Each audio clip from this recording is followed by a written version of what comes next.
I never thought I'd live long enough to become a burden. At least, that's what my son Malcolm told me. Those were his exact words. "You're becoming a burden, Ma. I got my own family now.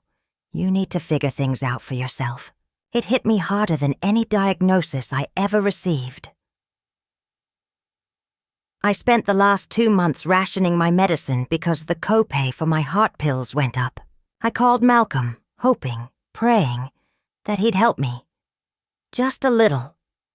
Just enough to cover the prescription. I wasn't asking for luxuries.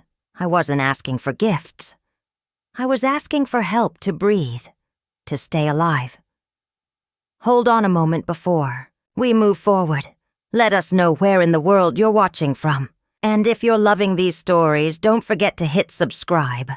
Tomorrow's episode is going to be absolutely mind-blowing. When I explained it, his voice shifted, cold, calculating. "Ma, I can't keep covering for you. Jasmine and I got expenses. You don't realize how expensive life is these days. Your medicine isn't my problem." I sat there, the phone pressed to my ear, barely breathing. I could hear Jasmine in the background. "Just tell her no, Malcolm. She always finds a way to guilt-trip you. She's fine." Then Malcolm added, "Yeah, you'll figure it out. You always do."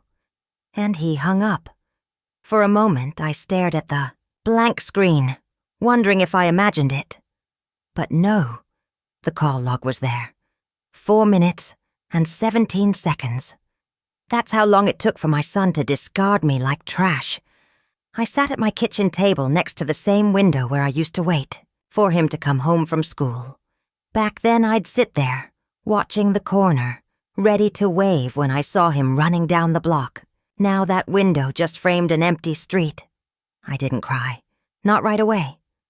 I just sat there, staring at the pile of bills, the pharmacy slip still folded in half. 188.23 for 1 month of pills. And my bank account had 42.17 left. Not even enough for groceries.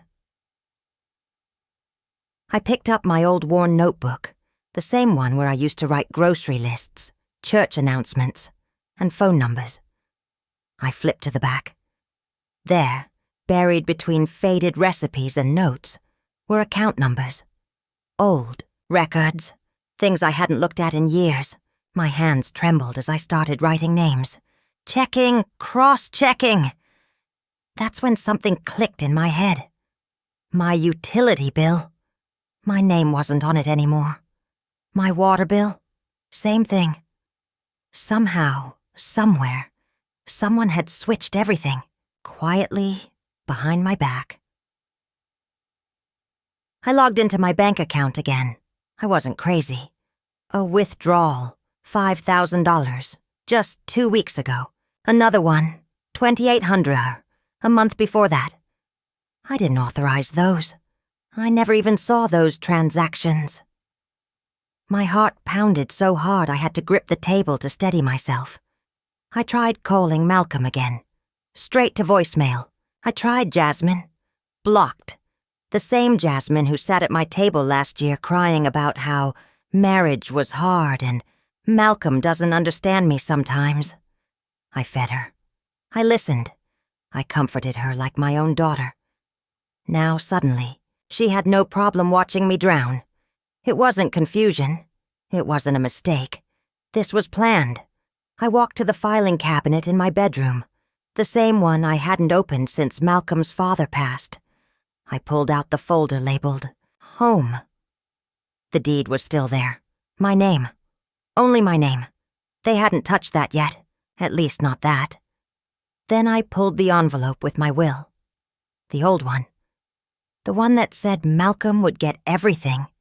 The house, the savings, the little I had tucked away. I stared at it. My hands felt heavy. My chest felt heavier. I had written, "That will back when I thought family meant something. Back when I believed that blood mattered more than anything else. Back when I thought my son would never look at me the way strangers look at panhandlers on the street. I sat on the edge of my bed, holding that envelope, thinking about every single sacrifice I had made. Dropping out of college to raise him when his father died, working 2 jobs, cleaning houses during the day and sewing at night. I skipped meals so he wouldn't have to. I pawned my wedding ring to buy him his first car. I paid off his college loans while pretending I'd won a small settlement, just so he wouldn't feel guilty.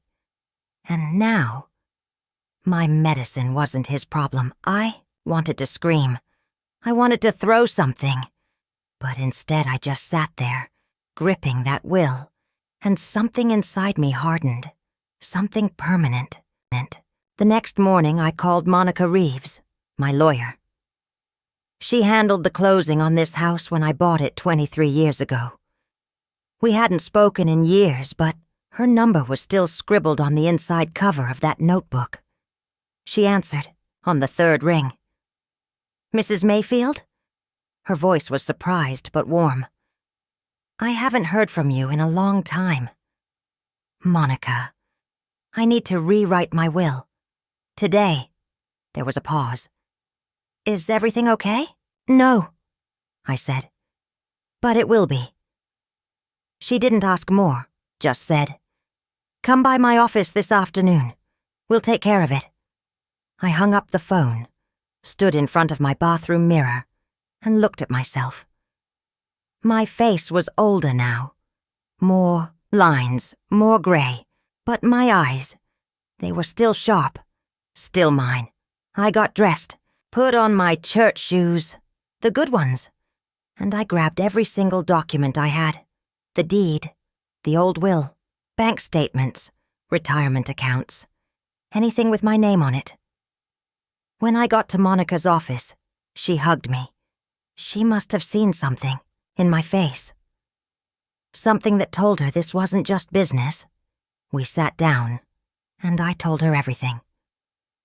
From the first time Malcolm started managing my bills for me, claiming he just wanted to help, to the calls being ignored, to the bank withdrawals, to the moment he said, "Your medicine isn't my problem," Monica's face went from shocked to furious. "This is elder abuse, Mrs. Mayfield." "I know," I said quietly. She opened her laptop and started typing. "Tell me exactly what you want to do." I didn't hesitate. Remove Malcolm from everything. Every account, every policy, every document. He gets nothing. She paused. "Nothing?" "Nothing. Not a dime. Not the house. Not the furniture. Not the plates in the kitchen. Nothing. Who does it go to?" "I want it to go to the Haven House," I said.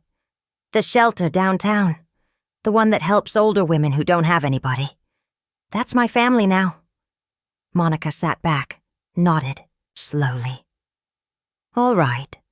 Then let's make it official." And just like that, the first domino fell. And they didn't even know it yet. When I left Monica's office that afternoon, I wasn't sure if I felt better or worse. There was a strange heaviness sitting right in the middle of my chest, but it wasn't the heart problem this time. It was something different, something deeper. As I walked up the steps to my front porch, my hands were trembling, but not from age, from anger, from clarity. I unlocked the door, stepped inside, and placed the folder Monica had given me right on the kitchen table. Fresh documents, a new will, copies of power of attorney revocation forms, everything official, everything notarized. I stood there for a moment, looking around my living room. The same couch where Malcolm used to lay watching cartoons. The same coffee table where I once helped him build his science project in the 7th grade. None of it felt the same now. It all looked different. Or maybe I was the one who finally started seeing things for what they were. I walked to my desk in the corner of the living room, pulled out a small lockbox, and grabbed the last bank statement I had printed. I sat down, opened my laptop, and logged into my online banking. I started going line by line, transaction after transaction. There it was. Not just the $5,000 and $2,800 I'd noticed earlier, but more. 3 months ago, $4,200 withdrawn. 2 months before that, $3,000, little by little. Every month, quiet, hidden. I never noticed before because Malcolm had told me he'd help with the online stuff. He said, "Don't worry, Ma. I'll handle the bills, check the statements. You just rest." I believed him. I trusted him. Now I was staring at the truth. He wasn't helping. He was draining me dry. I clicked over to my utility accounts. Same thing. My name wasn't there. Electricity, water, gas, all of it listed under Malcolm's name. A transfer that must have happened months ago. I never signed any of those forms. I never authorized anything. And then it hit me. I opened my email, scrolled back, looked through folders. Nothing. No notifications from the bank. No account alerts. Then I realized Malcolm had changed my email password months ago. Said it was for security reasons. I thought I was just being careful. Turns out I was being shut out. I grabbed my phone and dialed the bank. Spoke to a representative, verified my identity, then asked for a detailed breakdown of who had access to my accounts. "Ma'am," the woman said after a moment, "it looks like there's a secondary user listed, a joint user." Who? I already knew the answer. Malcolm Mayfield. I closed my eyes for a moment, holding back the sting rising behind them. When was he added? She tapped her keyboard.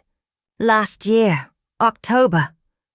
I gripped the edge of the desk so hard my fingers hurt. "I never authorized that." She paused. I'm sorry to hear that." "Can you remove him?" "I can initiate the process, but you'll need to come into the branch with 2 forms of ID to fully remove him. Schedule me for tomorrow morning." "Yes, ma'am. 9 o'clock." I hung up and sat there, breathing slowly, trying to keep my hands from shaking. Then I picked up the phone again. This time I called Malcolm, straight to voicemail. I tried again. Same thing. I didn't bother trying Jasmine. I already knew how that would go. Instead, I got in my car and drove. Not to confront them. Not yet. I went straight to the pharmacy. "Hey, Ms. Mayfield," the young woman behind the counter said when she saw me. "We've got your refill ready. She paused, her smile faltering a little as she checked her screen. It's 188 tonowerai today." I handed her my debit card. She swiped it. "Declined? Try it again," I said. She tried. Declined. I pulled out my last $40 in cash. "Can I just get a partial fill? Maybe 3 days' worth?" She nodded, her eyes softening. "Yeah, we can do that." I stood there, watching her measure out the pills, little white tablets. That's all they were. Tiny, insignificant-looking things. Gosh, and yet, they were the difference between me waking up tomorrow. Or maybe not. When she handed me the bag, I said, "Thank you, baby. You have no idea." I drove back home, pulled into the driveway, sat in the car for a minute before going inside.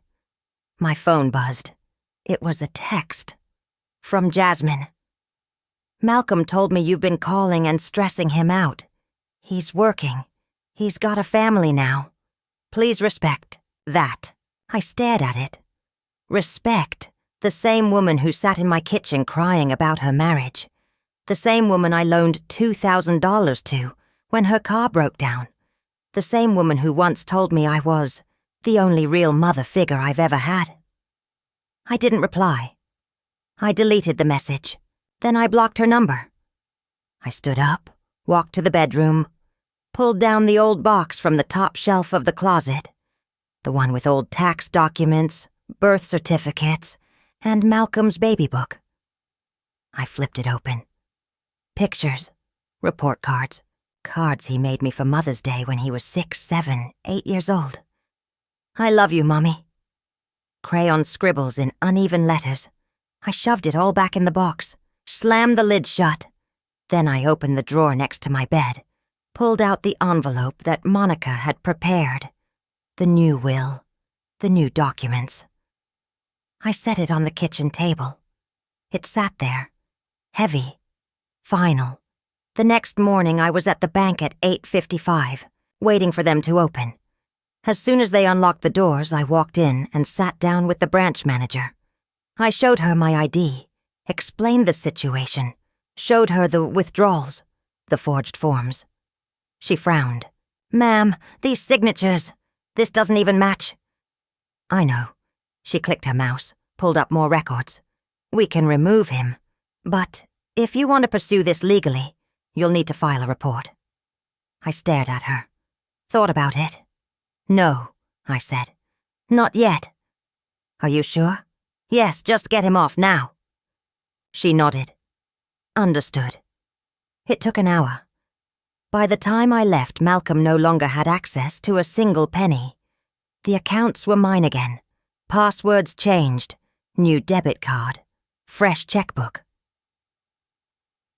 On the way home, I passed by Malcolm's neighborhood. I shouldn't have stopped, but I did. I pulled over across the street, parked, and just watched. There was Jasmine, sitting on the front porch, scrolling her phone like she had not a care in the world. A new SUV in the driveway. Malcolm came, out a few minutes later carrying golf clubs. He tossed them into the back of the car, kissed Jasmine, and drove off. It was all built on my money, every single bit of it. And they thought I wouldn't notice. They thought I wouldn't fight. I gripped the steering wheel, breathing slowly. They had no idea what was coming. Not yet. But they would.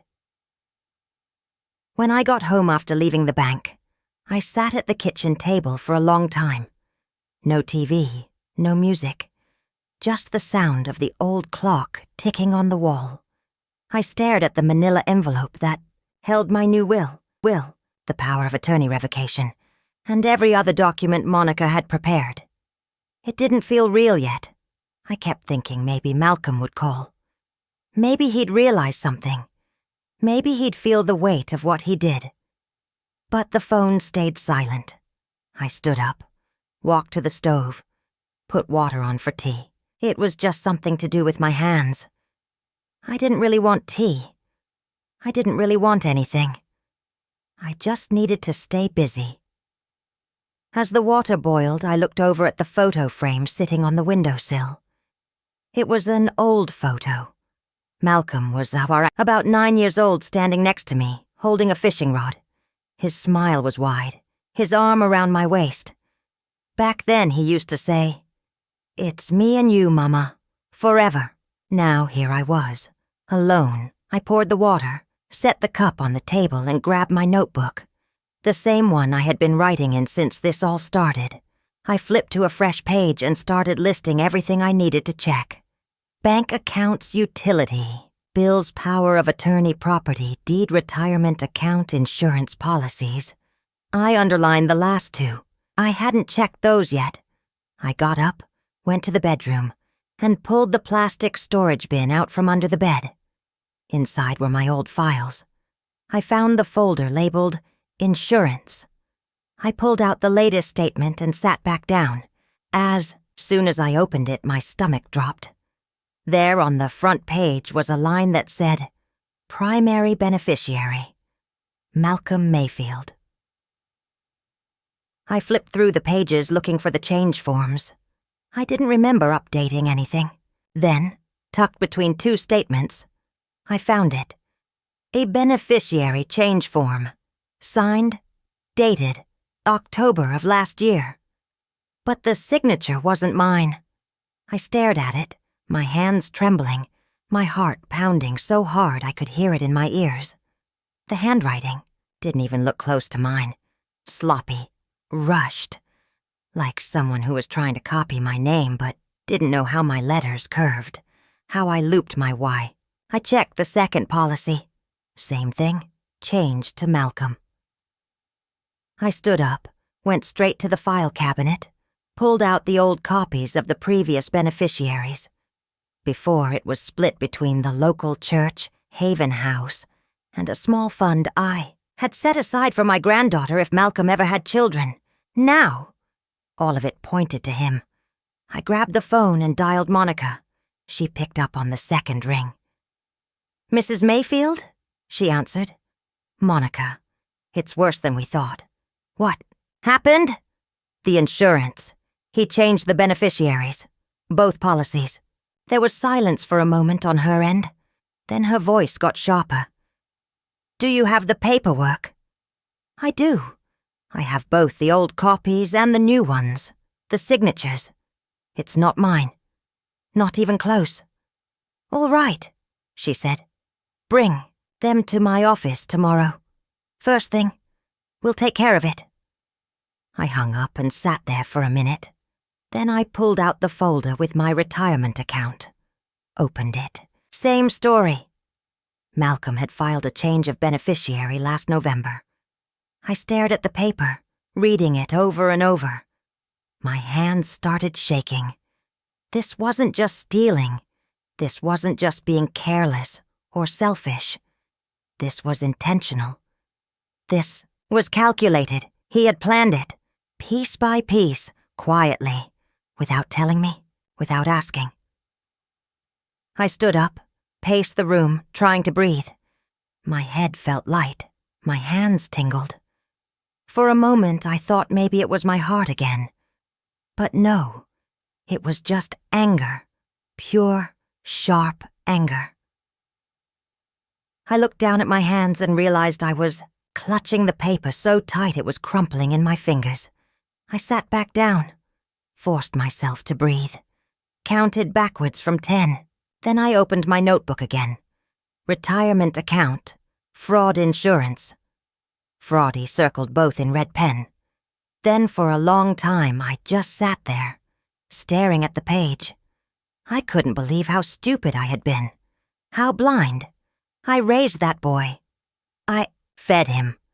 I clothed him. I gave him everything I had. And now he was treating me like I was already dead.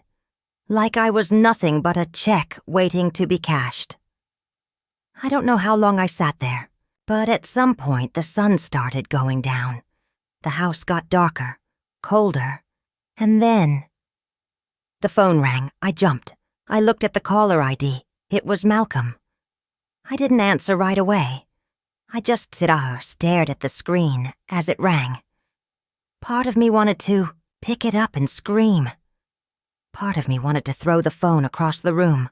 But another part of me, the part that raised him, the part that still, somehow, stupidly, loved him. That part answered. "Hello," I said, my voice flat. There was silence for a moment. Then his voice. Calm. Too calm. "Hey, Ma. Everything okay? I saw a notification that you were at the bank today. I didn't say anything." He kept talking. "Yeah. I was gonna call you anyway. Jasmine and I were wondering if you were still planning to help us with the down payment on the new place." I blinked. For a second, I thought I heard him wrong. "What?" I said. "Yeah. I mean, we've been talking, and, you know, the market's crazy right now. We're trying to close on this house, and the lender said if we had another 10 grand, we could get a better rate, so..." I cut him off. "Malcolm?" "Yeah." "You've been stealing from me." Silence. "I know about the bank accounts, the withdrawals, the utility transfers, the insurance, the retirement account. All of it." More silence. Then finally, he sighed. "Ma, it's not like that." "Then explain it to me." He paused. "Look, we were just helping. You're not getting any younger. We figured. It made sense to start handling things. You know, make sure everything's in order. I could hear Jasmine in the background. Just hang up. Don't engage. But Malcolm kept talking. It's not like we were taking it. We were managing it. You forged my name. Look, that's a misunderstanding. No, Malcolm, it's not a misunderstanding. I could hear his breathing shift, getting heavier, more defensive. Look, he snapped. You're old, Ma. You don't need all that money sitting there. You don't need 3 policies. You don't need... I didn't let him finish. Malcolm, I said, my voice steady. You're cut off. What? You heard me. You are cut off. From everything. You don't have access to a single penny anymore. You can't do that. I already did. You're seriously going to do this? After everything I've done for you? I laughed. Cold. After everything you've done for me? He didn't respond. You left me without money for medicine, Malcolm. Medicine! Again. Silence. I took a deep breath. This conversation is over. I hung up. The second the line went dead, my hands started shaking again. But this time it wasn't fear. It was relief because for the first time in a long time I wasn't waiting for Malcolm to do the right thing. I was doing it myself. I didn't sleep that night. I laid in bed staring at the ceiling, going over every word Malcolm had said on the phone. Every lie, every excuse, every attempt to justify what he did. His voice echoed in my mind. You're old, Ma. You don't need all that money sitting there. By the time the sun came up, I was already out of bed, dressed and sitting at the kitchen table with my notebook open. The documents from Monica were spread out in front of me. I reviewed everything again. My updated will, the power of attorney, revocation, the removal of Malcolm. From every account, every asset, every policy. It was all done, legally sealed. There was one thing left. The house. I picked up the phone and called Monica as soon as her office opened. Mrs. Mayfield. She answered right away. I was just about to call you. Monica, I want to move forward with the house. Are you sure?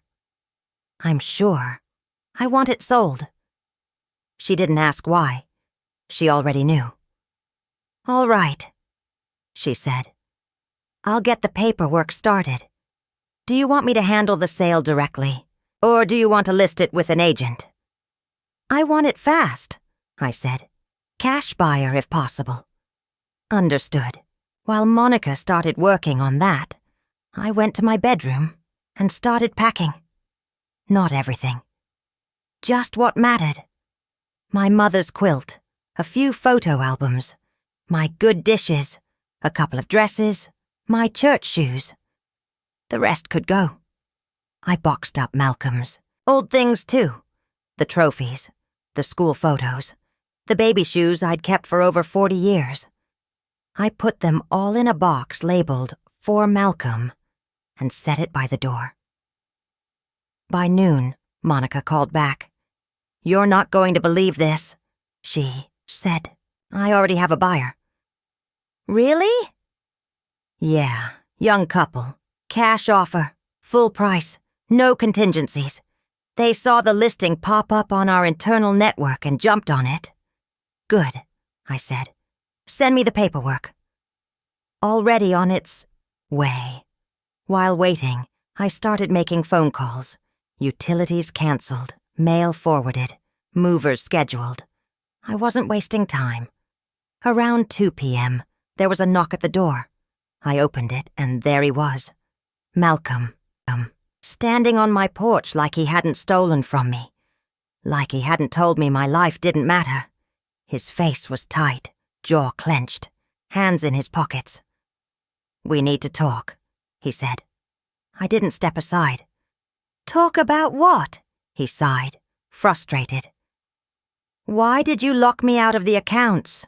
My card got declined this morning. I crossed my arms. Because you don't have access to my money anymore. His nostrils flared. You can't just do that. I did. He stepped forward like he thought that would intimidate me. Ma, come on. You're being ridiculous. No, I said. Ridiculous is stealing from your own mother. His eyes darted past me, into the house. What's all this? You packing? Yes. Where are you going? None of your business, he scoffed. So you're just... what? Running away? No, I said calmly. I'm moving on. He laughed, but it was hollow. Look, Jasmine and I, we didn't mean for it to get like this. You didn't mean to steal from me? It wasn't stealing. You forged my name. That was just to help. To help who? You. Jasmine? Was it helping me when I couldn't afford my heart medicine last month? His mouth opened, but nothing came out. I kept going. Was it helping me when you drained my savings? When you changed the insurance policies behind my back? When you transferred the utility bills into your name like you were waiting for me to die? He looked down, picked at something on his shoe. It wasn't like that. Yes, Malcolm, I said, steady, firm. It was exactly like that. For a moment, he didn't speak. Then he sighed, deep and heavy.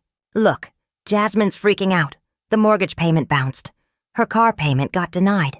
You can't just do this. I didn't do anything. You did. He stepped back, hands running through his hair. You don't understand. We have expenses. We have a life. And I'm not part of it, I said. Not unless I'm paying for it. He clenched his fists. So what now? You're gonna... what? Cut me off forever? I didn't answer. Instead, I reached behind the door and grabbed the box. I set it on the porch between us. What's this? He asked. Your things, I said. From when you were a child. Your photos, your trophies, your memories. Everything I kept for you. He stared at it like it was something foreign. Why are you giving me this? Because I'm done holding on to things that mean more to me than they do to you. For a second, his face softened, but then it hardened again. You're gonna regret this. No, I said, looking him right in the eyes. You are. He stared at me for a long time. Then he grabbed the box, stomped down the steps, and threw it in the back of his car. He didn't say goodbye. Didn't look back. Just slammed the door and sped off. I stood there until I couldn't see his car anymore. Then I closed the door, walked back to the kitchen, sat down, and waited. About an hour later, Monica called again. Paperwork's ready, she said. We can sign tomorrow morning. Perfect, I replied. That evening, I cooked myself dinner. Nothing fancy. Just baked chicken and green beans. I sat at the table, ate in silence, and felt something I hadn't felt in a long time. Peace. Not because everything was okay. It wasn't. Not yet. But because for the first time in years, I wasn't pretending that my son was someone he wasn't. The next morning, I was up early. I dressed in my good slacks, my blue blouse, and my black flats. The comfortable ones. I gathered every document Monica had prepared, put them neatly into my tote bag, and locked the door behind me. By 9 a.m., I was sitting across the table from Monica in her office. She laid out the sale contract, the transfer paperwork, and the closing documents. Once you sign this, Monica said, sliding the papers toward me, the house is officially under contract. Closing in 15 days. The buyers are paying cash. No delays. I picked up the pen. My hand didn't even shake. I signed every page. When it was done, Monica placed the final copy into a folder, closed it, and slid it across to me. Congratulations! It's done. I leaned back in the chair and nodded.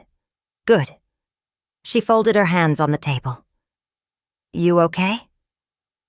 I will be. She smiled. You've handled this better than most people ever could. It wasn't easy, I admitted, but it was necessary. When I left her office, I didn't go straight home. I drove around town, past the grocery store I'd been shopping at for 30 years, past the church, past the school Malcolm used to attend, past the playground where I used to push him on the swings. This was my town, my life, my memories.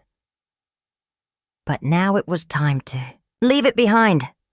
When I finally got home, I started making real progress packing, room by room, box by box.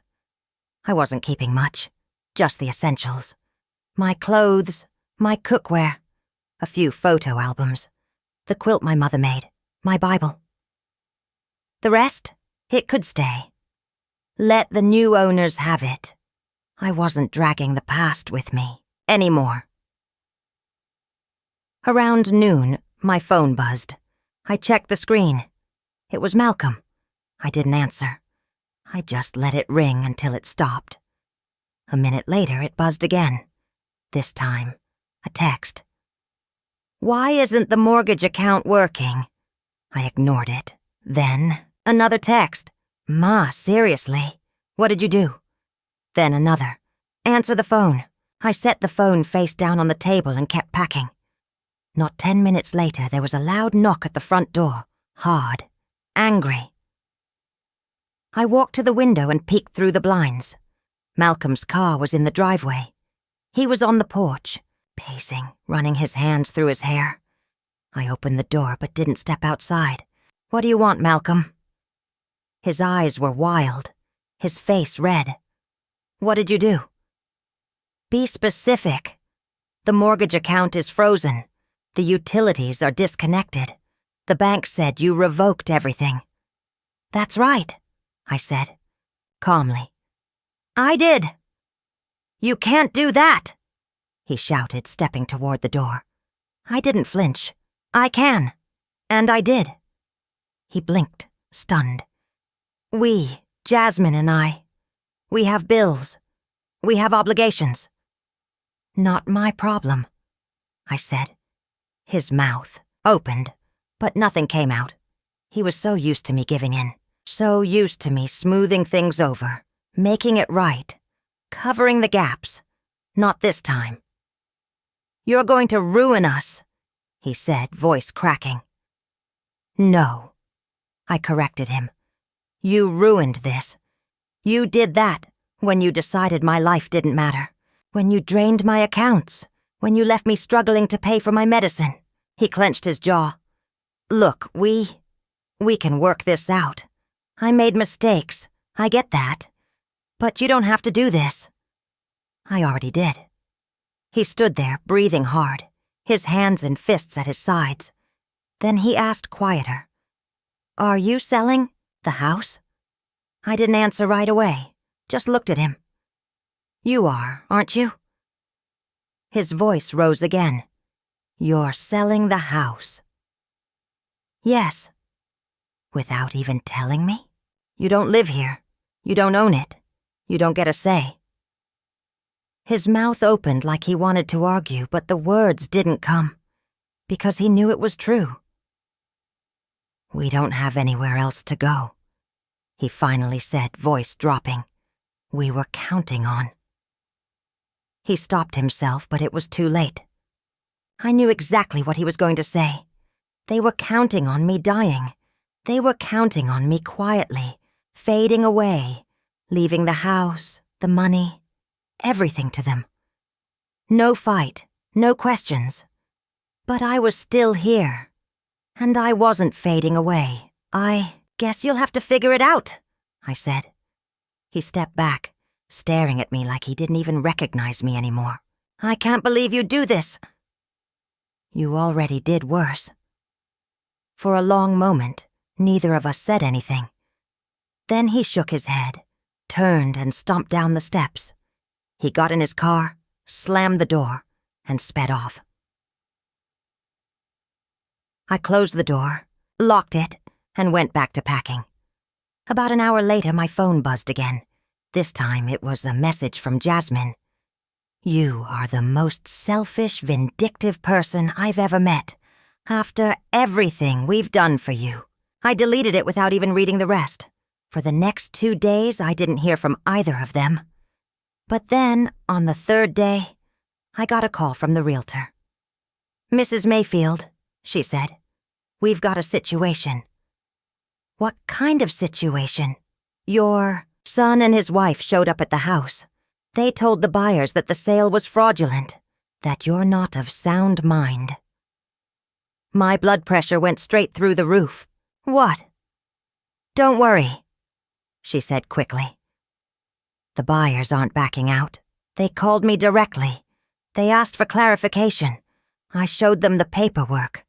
Everything's clean. Everything's legal.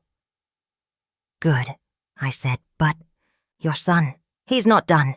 He's threatening to get a lawyer. Says he's going to sue. I took a deep breath. Let him try. I hung up, called Monica immediately, and told her what happened. She wasn't surprised. I expected this, she said. I already drafted a response. If he files, we'll hit him back with fraud, financial abuse, and forgery. Good. The buyers are fine. The sale is solid. He can scream all he wants. It won't change a thing. I exhaled. Thank you. Mrs. Mayfield, Monica said. I've seen a lot of cases like this. Most women your age. They roll over. They let their kids walk all over them. But not you. You fought back. You should be proud. I didn't say anything. Right away, I was still too angry, still too hurt. But somewhere deep inside, I knew she was right. I wasn't the one who should feel ashamed. Malcolm was. The day of the closing came fast. I woke up early, dressed, and made myself a simple breakfast. 2 eggs, toast, and coffee. I sat at the kitchen table staring out the window like I had so many mornings before. Except this time, it wasn't with worry. There was no fear about what was coming. Everything was signed. Everything was final. I grabbed the folder with the closing documents, my ID, and my checkbook. Before leaving, I walked through the house, one last time. I paused in every room. The living room where Malcolm used to do his homework on the coffee table. The hallway where I marked his height on the wall every year on his birthday. The kitchen where I taught him how to stir pancake batter when he was 5. It wasn't sadness I felt. It was just done. I locked the front door behind me, walked to my car, and drove straight to the title office. When I walked in, Monica was already there, sitting at the conference table with the buyers. A young couple, probably in their early 30s. The wife was visibly pregnant, her hands resting on her belly. The husband smiled when he saw me. "You must be Mrs. Mayfield," he said, standing to shake my hand. "We are so thankful. This house is going to be a beautiful place to raise our family." I nodded. "Take good care of it." Monica went through the documents, page by page, explaining each section. I signed where she pointed. The buyers signed where they needed. It didn't take long. 30 minutes, maybe 40, and then the final form slid across the table. As I signed that last page, the house wasn't mine anymore. Monica handed me the check. The full amount, clean, no liens, no debt, no shared ownership. I folded it and placed it into my bag. It was done. When we finished, the buyers thanked me again. The wife touched my arm and said, Thank you for trusting us with your home. It's going to be filled with love." "I hope so," I replied. Monica and I walked outside together. She handed me a separate folder. "This is everything. Deed, transfer, wire confirmation, closing statements. You are officially free and clear." I looked at her. "Thank you, Monica, for everything." She smiled. "You did the hard part. I just handled the paperwork." I got in my car and drove straight to the bank. I deposited the check and sat with a banker to transfer part of the funds into a new savings account. I set aside a portion for a down payment on a condo I had already found. A 2-bedroom, small, quiet. Near the senior center, just a block away from a grocery store and the park. It was everything I needed. Nothing more. Nothing less. That afternoon I stopped by the new condo. The keys were ready. I walked. Inside. Fresh paint. Clean carpet. Empty walls. It smelled like possibility. I set my purse on the kitchen counter and just stood there. No clutter. No memories I didn't want. No reminders of a son who thought I was disposable. I spent the next 2 days moving in. The movers brought my boxes. The furniture I kept was delivered. A new bed. A new couch. A new kitchen table. Not because I wanted to replace everything, but because I didn't want anything carrying the weight of the past. On the 3rd day, while unpacking the last box, my phone rang. Malcolm. I stared at the screen. Let it ring. Watched it go to voicemail. Then it rang again. And again. I finally answered. "What do you want?" His voice was different this time. Tired. Flat. I just wanted to talk. "There's nothing to talk about." "I didn't think you'd actually go through with it," he said quietly. "Jasmine left. She packed her stuff and left yesterday." I didn't say anything. I lost everything. Ma, the house, the cars. My job's cutting hours. I don't even know where I'm staying tonight. I stayed silent. You just walked away from us." "No," I said. "You walked away from me the day you decided my life didn't matter." He was quiet. I didn't think it would go like this." "You didn't think I'd fight back," I corrected him. "You thought I'd stay quiet. Let you drain me until there was nothing left." Another long pause. "I don't know how to fix this." "You can't. Are you? Are you really leaving me with nothing? I left you with everything for years, Malcolm." "You threw it away," his voice cracked. "I don't know what to do." "Figure it out," I said. The same way I had to figure it out when I realized my son was stealing from me. He started to speak, but I hung up. I blocked his number. A few hours later, Jasmine sent me a message on Facebook. "He's a mess. I don't know how you could do this to your own son. But honestly, good for you. I should have done it first." I ignored it.